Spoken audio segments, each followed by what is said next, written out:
সরকারি হসপিটালে 5 টাকার টিকিট কেটে ডাক্তার দেখানো লোক কখনো উচ্চ ক্লিনিকে বা দামি ক্লিনিকে ডাক্তার দেখাতে যেতে পারবে না।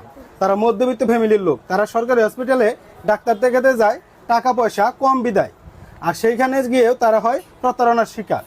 দেখেন, টাঙ্গাইল মেডিকেল কলেজ হসপিটালের একটি টিকিট 202 নম্বর।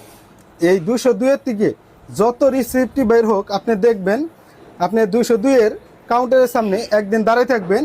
প্রত্যেকটা প্রেসক্রিপশনে আপনি কিউনো বা ভিরুলিন এই ধরনের কিছু সিল মারা ওষুধ দেখতে পারবেন, যে ওষুধগুলো ফার্মাসিউটিক্যাল ওষুধ না, এগুলো হলো ফুড সাপ্লিমেন্ট ওষুধ, যেটাতে ডিআর নাম্বার এবং সরকারি যে লাইসেন্স সেটা অনুমোদিত নাই।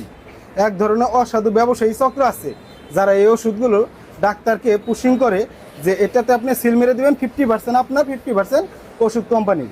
সেই ক্ষেত্রে এই ওষুধেরগুলো ডাক্তার সিল মেরে দেয়। একটা কিউনো বা গার্গিল, এটার দাম 1000-এর উপরে, 1000 টাকা। সাধারণত যেটা ফার্মাসিউটিক্যাল একটা গার্গিলের দাম পড়ে 300 টাকা।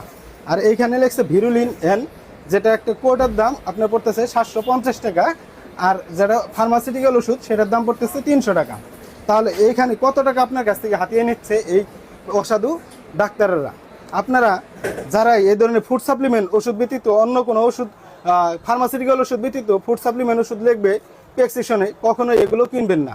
আপনারা মূলত যে ফার্মাসিউটিক্যাল ওষুধ, যেমন এখানে আছে সিপ্রোসিন 500, ভাইটি গিয়েছিল পেটের পিড়াপ বা পেটের সমস্যার জন্য, সিপ্রোসিন 500 ভিসিট, এই দুটাই এনাফ। এই দুটো ওষুধ খেলেই সে ঠিক হয়ে যাবে। তাকে যদি ফার্মাসিউটিক্যাল ওষুধ দিত তাহলে আমি তাকে বলতাম এই ওষুধগুলো খান। ভিডিওটা প্রচুর শেয়ার করবেন আপনারা, যেন প্রত্যেকটা অসাধু ডাক্তার এই ধরনের ভুয়া ওষুধ বা ফুড সাপ্লিমেন্ট ওষুধগুলো লেখা থেকে বিরত থাকতে পারে এবং প্রশাসন যেন এগুলো দেখে পদক্ষেপ নিতে পারে।